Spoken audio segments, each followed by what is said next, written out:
Jonesy and Amanda's cutting room floor. Here is the cutting room floor. That's a song I prepared. Do you know what it's called? Is it called Cutting Room Floor? Oh, you heard it.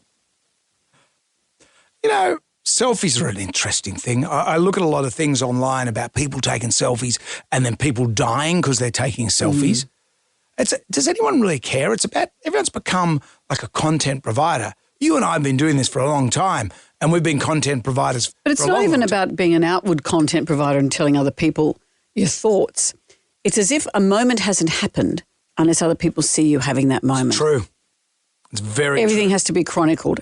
Living the moment on its own doesn't seem to be enough. But when Sir Edmund Hillary walked to the top of Mount Everest, well, he climbed, he didn't just walk up Yeah, there. with Tenzing. With Tenzing. He said, excuse me, do I look fat while you take a selfie of me? But that's the different thing, isn't it? You're taking a photo of him. He and Tenzing were the only ones there. Yep. And a shopping trolley and some Martians, but that's how I remember it. Now, have you seen the footage of when people get to the top, they have their photo taken at the summit, you look back down and that fills me with horror. Hundreds of people waiting on this cliff in the freezing cold to get their photo taken at the summit and to get to the summit as well as having your photo taken. They're two separate things. But the idea of being on the side of a cliff, it's freezing cold, you've got low visibility, the light's about to change. Low oxygen. Low oxygen. If you don't summit by a certain time, you have to come back down. So the pressure on get up there, get your photo, get out. And these days they have to carry poo bags. The Mount Everest, all the climbers taking on Mount Everest have been told by the Nepalese government they have to pick up their own poo. So climbers are given 2 odourless excrement bags before setting foot on this mountain, and they have to come back down with them. Oh, my God. And is it true when people go up there? I had the story about a guy and his wife, they went up there. The wife died in the queue, and then the guy had to come back and leave the wife up there. There's bodies still strewn along the mountainside. That's the risk you take in doing it. My brother, who's done Kokoda, his knees are completely stuffed. He said he'd love to go to base camp. I can't think of anything worse. I've been to the Himalayas. I did stories with Beyond 2000. I don't want to sound like a tool, but we chop it in. Yeah. No way I'm hiking up that thing. Yeah, you're smart. Yeah, I'm smart. At that base camp, that's pretty high still, isn't it? You can cark at a base camp. You can cark it anywhere along there. You can get altitude sickness, at sea level. So this... Actually, I made that up. I don't know if that's true. But some people get it. You could cark it at sea level. You can, but some people get altitude sickness at the top, some get it at base camp, some get it the minute you arrive in the country. Matter of fact, I got it now.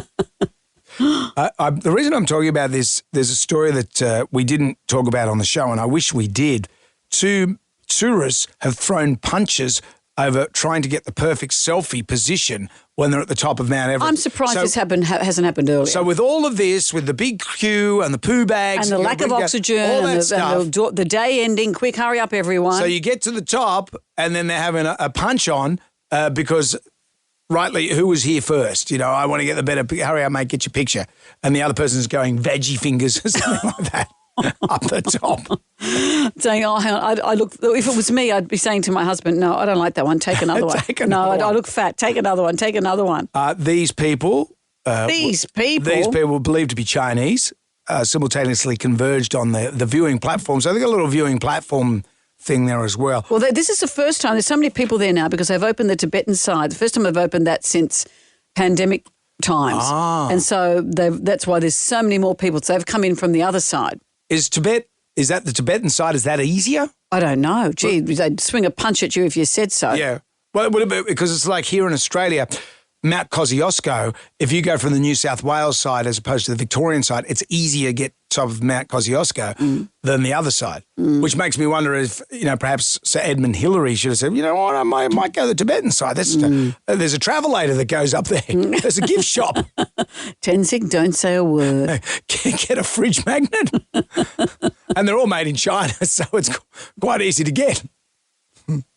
Well, imagine that. You go to all that effort. You can see why tempers flare. Who'd have the energy to throw a punch? I don't know. But women were joining in too. 2 men started punching each other as they roll around on the platform at the top. And then this other woman tries to pull them apart and she starts kicking them. Police had to intervene. Imagine the police. Police? Call. Imagine, hey guys, there's a call from the top of the mountain. Can you go up and sort that out? So the police had to go up the top. Yeah, put down their donuts and get up there. And Hook Tour Girl was there as well. Oh, how exhausting. But I hope they put their poo in a bag. Jonesy and Amanda's cutting room floor. It's time for podcast. Hello. It's kind of a depressing story we're talking about today on the podcast, Sydney real estate. Listen to how crazy this is. An enclosed balcony in the city CBD has been listed online as a room to rent for $360 a week. You know, what about that song John English sang? Hollywood 7, you can dream your dreams for $7 a night. Yeah. That was cheaper than this. Yeah, but she got murdered by a crazy person. Well, if you put it like that, but that wasn't in the real estate ad. You should mention that. This is what we're living with at the moment because we're taking in too much migration and at the same time we're not building the infrastructure. I was watching When you say we're not building infrastructure, because everywhere I look is just building. Yeah, It's the but only we've gotta industry build- that's thriving. Okay, this is what the problem is. I'm just putting on my hard hat. Actually, I'm not going to wear a hard hat because there's nothing going to fall on my head. What happens is all the government, all the DAs, all those things, they're caught up in red tape. So we don't allow the various places to be built. So, for example, there's a place in Blacktown, a street there, which has got a bunch of housing commission homes, if you want to call them, about 4 or 5 together. They're nice homes. Anyway, they want to get rid of them because they're old fibro ones. They want to put up these units. That's all well and good. Yes, of course. Except these houses have been abandoned now for close on 3 years. Why are they abandoned? There's so much need for government housing. They got the old tenants out and said, we're building new ones here. And haven't started? And they're dicking around. So listen, you dumbass bureaucrats, pull your finger out of your asses and have a look what's going on. It's all well and good to get all this migration. Oh, let's populate or perish.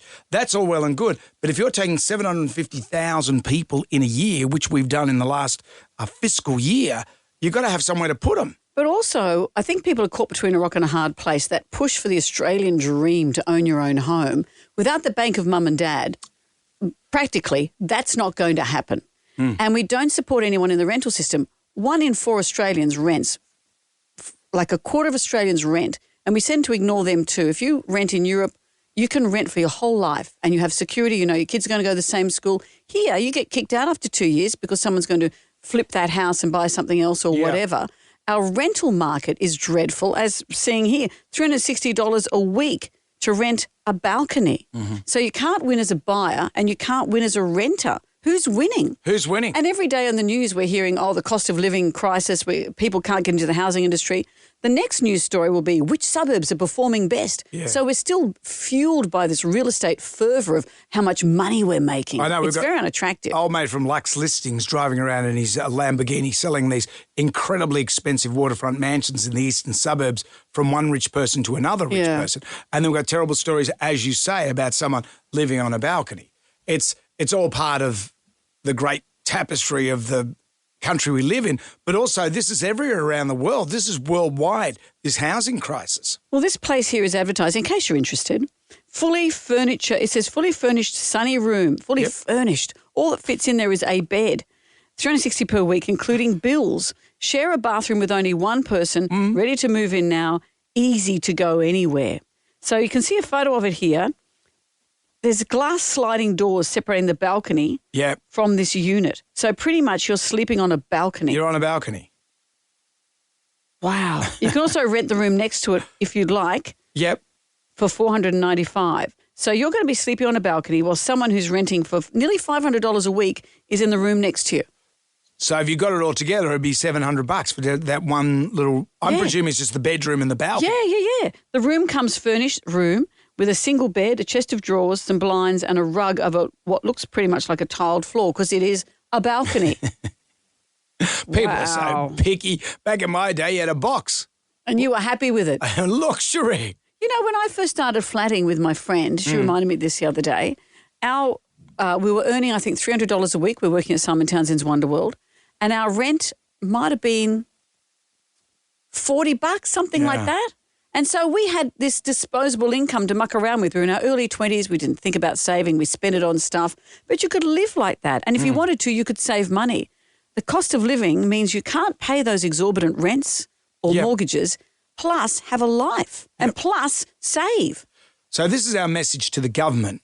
Stop dicking around with immigration. If you're going to bring people in, we understand populate or perish, as we said before, but at the same time, you've got to talk to your other departments. So the people that rubber stamp buildings, housing, things like that, are less of the NIMBY stuff, not in my backyard. Perhaps people be a bit more, less gum trees in the city. Maybe just put some stuff up, build some places. Well, I don't know what the solution is, but this should be all hands on deck because this is a crisis. Yeah. In the meantime, I've got a balcony for Randy. Do you? Yes, please. Got a pot plant. Lovely. That's the toilet. Hey, man. Doubles as the toilet and your drug-making mechanisms. Oh, excuse me. It's Jonesy and the man's just cutting room floor. Are you ready for more? It's Jonesy and the man's just cutting room floor. Can I ask you a question? Yes, anything you like. Do you watch a lot of pornography? Oh, don't ask me that question. No, I don't. As a rule, sometimes I do. Like I used Sometimes to. you watch a lot? No. Sometimes I dabble in it, but no, I don't. As I get older, I feel that I don't know. I don't know. I feel that hang. Why are we doing this? Well, the reason I'm asking is that Spain has introduced. Thank God. Spain's I thought introduced someone something. saw my search history.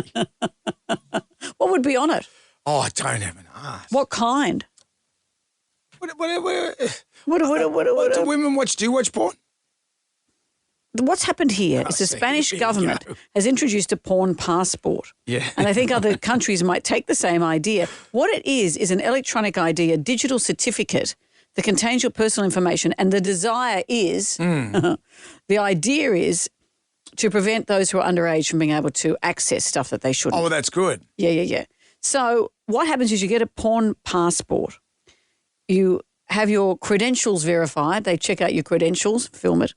Apparently, it's a tougher barrier to crack, all the language is there, than simply ticking a box to say you're over 18. So it's a digital wallet app and the data remains on your device. Right. So what you get, this is how the system works at the moment. You verify your identity and you get issued with a pack of 30 tokens. Yes. Each one, yes. Yeah. Each one's valid for 30 days that can be used to get you onto porn Hang on, sites. 30 tokens over 30 days. 30 tokens and each token is worth 30 days. My maths ain't that great. Oh, I see. But that's a lot. That's a lot of porn. Well, apparently what happens then is the way you'll be identified, the way this could be embarrassing for you, let's cut to the chase, is if you have a very heavy porn habit and you start getting alerts on your phone that you need more tokens. Oh. And other people might find out that information. Yeah. If you've gone through that many tokens, is each token just for one thing you look at? It might just be for each site. Oh, yeah. So it's not like a day's worth is one token. Yeah. Each site might be one token. Yeah. Each experience. So they're saying, even though this could be embarrassing, having these alerts going off saying, you've run out of your porn tokens, there's not a limit to the number of tokens you can claim. You just get alerted that you need more. You need more porn For your tokens. passport. I wonder if you have your photo taken. Oh. Don't smile. Or to go at the chemist. I need a photo for my porn passport. What face shall I pull? I think you've pulled enough, mate. This is a token effort. Remind me to switch the notifications off on my phone. Bing, bing, bing, bing, bing. That would be funny if I didn't watch a lot of porn. Oh, wouldn't it, if you were someone other than you? Just answer the question, Kat. No. You don't watch a lot of porn? No. So you watch porn? No. This isn't a venue for this discussion about me. It's not? No. Are you sure? Very sure. Stop the microphones now. What country is this Stop the microphones now.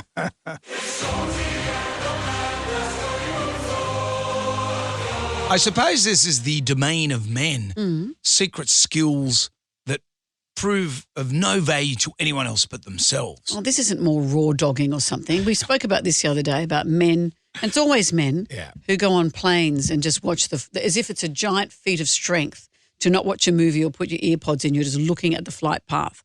Yeah, good on you, mate. Men love feats of strength. That's what we're about. Like that guy we spoke about the other day who eats raw chicken to see how far he can go before he gets sick. That's what men do. The late Dr. Michael Mosley, he used to eat tapeworms to see what it would do to his gut. But that was for scientific research, not just for showing off. Men are curious. That's what they do. That's why men landed on the moon. That's why men die earlier than women. Possibly. What about this story? An Idaho man throws chopsticks at balloons for his 180th world record. So is he trying to burst balloons by throwing chopsticks at them? Yes. But they're very blunt, aren't they, chopsticks? Very good. You've done this before, I see. I tried this world record some years ago. You throw the chopstick. So he threw chopsticks at 55 balloons in 1 minute to break a Guinness World Record. I can burst balloons in a minute. Yeah, but with chopsticks? So he threw chopsticks at them. He threw chopsticks at the balloons. From how far away? Like, they're very blunt, chopstick. It'd be hard to burst a balloon. Is he the only one in the world that's ever attempted it? No, he managed to. So he's given this a few goes. He's a serial record breaker, apparently. His name's David Rush. Remember that name. Okay. So this is his 180th title. So if he goes for this title and he hasn't kept the title, that means that other people beat him and he has to do it again. So more than one person spends time practicing throwing chopsticks at a balloon. Yep. So he broke 24 balloons one time, and then someone came along and popped 28. Then David Rush said, "That's not going to happen on my watch." So he went on to burst 41 balloons, but lost it again to a record breaker who managed to pop 47. So you know how long it took him to prepare for this? A minute? 2 months preparing. Does he have a family? For his latest attempt. Do you prepare? Just practice throwing a chopstick? Yeah, but do you know how many chopsticks it took to how would you imagine to break 50 balloons? How many chopsticks do you think it would take to break that? 100? 10,000 chopsticks. Every Chinese restaurant in Idaho is going, we've got none, I'm sorry. He would practice out in his backyard into the night. How embarrassing for his throwing children. Chopsticks into cardboard boxes to fine-tune his speed and aim. And there's his wife What a cooking feat up of strength. the chops. Is there anything more attractive? I've got a list. And now he's done it. He's done it. So he is.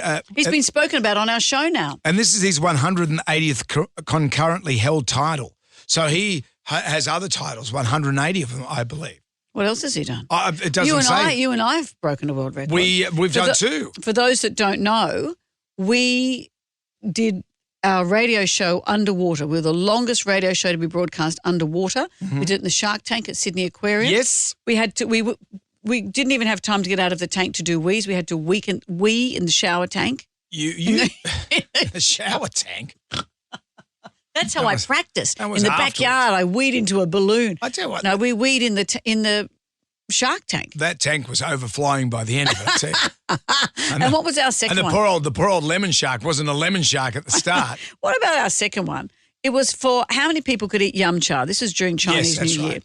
Yep. But that was just before the pandemic, 2020. To break the world record, people had to eat two of one kind and one of the other, something like that. It was very specific. They had to eat 3 pieces of yum cha. It was the most people simultaneously eating yum cha. How hard can it be? They filled out forms saying, I understand that I have to eat from 3 dumplings. I understand. I accept.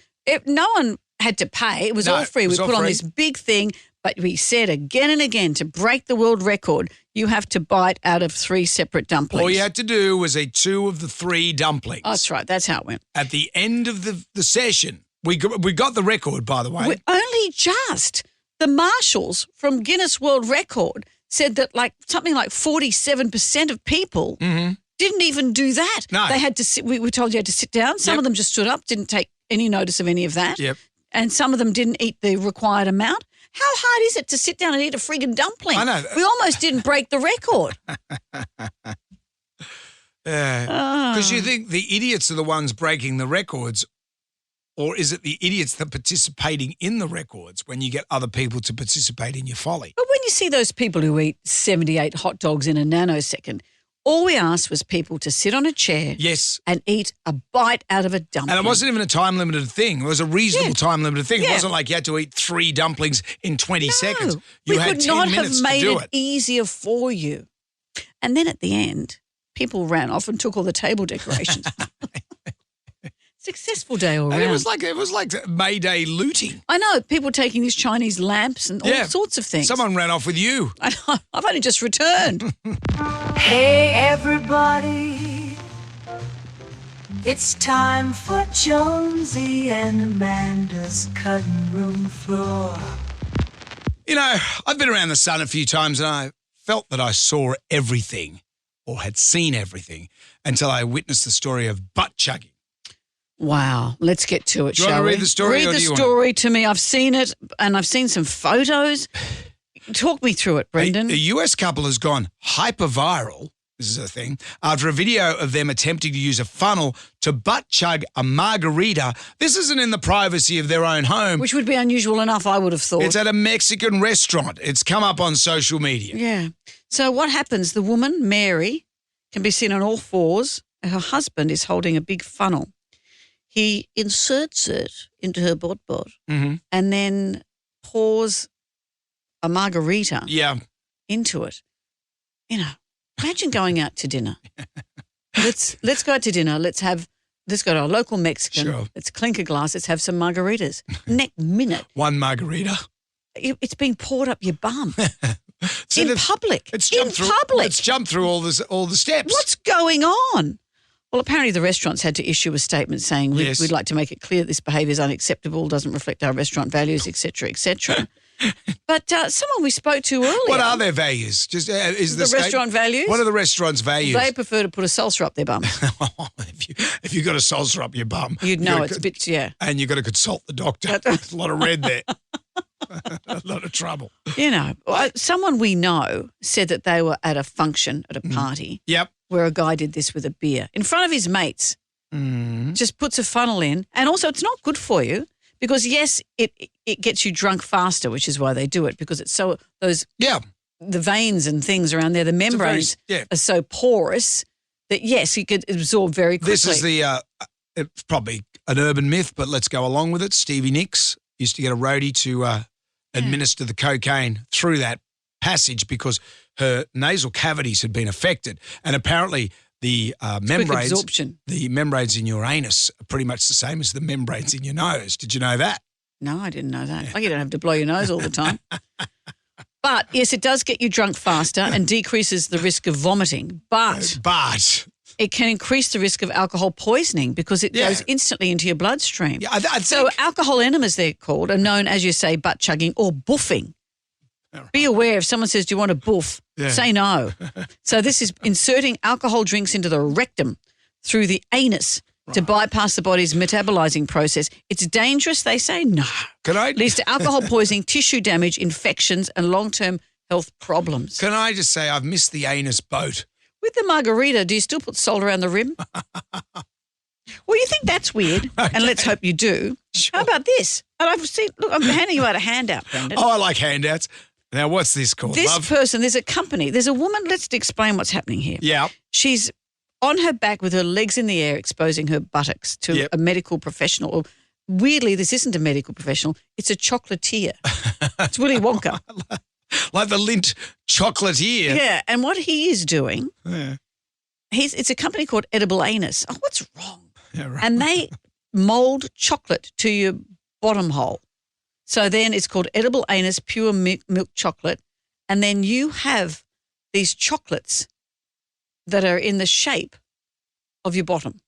And then you hand them out Well, not your presumably bottom, to your friends. it's of your anus. Well, it's the same thing, isn't it? Yeah, right.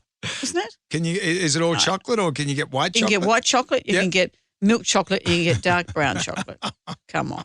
I'm just looking at the picture Imagine of the embarrassment of going to, come on. Look at the That's guy, a full though. medical procedure. But- the guy's very casually, this guy with a beard dressed in scrubs like he's a medical professional. But he looks like a roadie from ZZ Top. But he's dressed like a medical professional. He's got gloves, he's got the mask and all that. And she's there just exposing her bum and he's going to pour chocolate. It'd feel nice having the chocolate poured, wouldn't it? Okay. Don't Is you this where think? it starts? Well, I know. Neck If I get minute. chocolate for Christmas. So it's your box of favourites. It's your box of favourites when you don't know what to bring. Thank you very much for being. My missus, thank you very much. Thank you very, very, very much. Wow. It's Jonesy and Amanda's cutting room floor. Okay, kids, that's it for today. Come back tomorrow for more Jonesy and Amanda's cutting room vlog.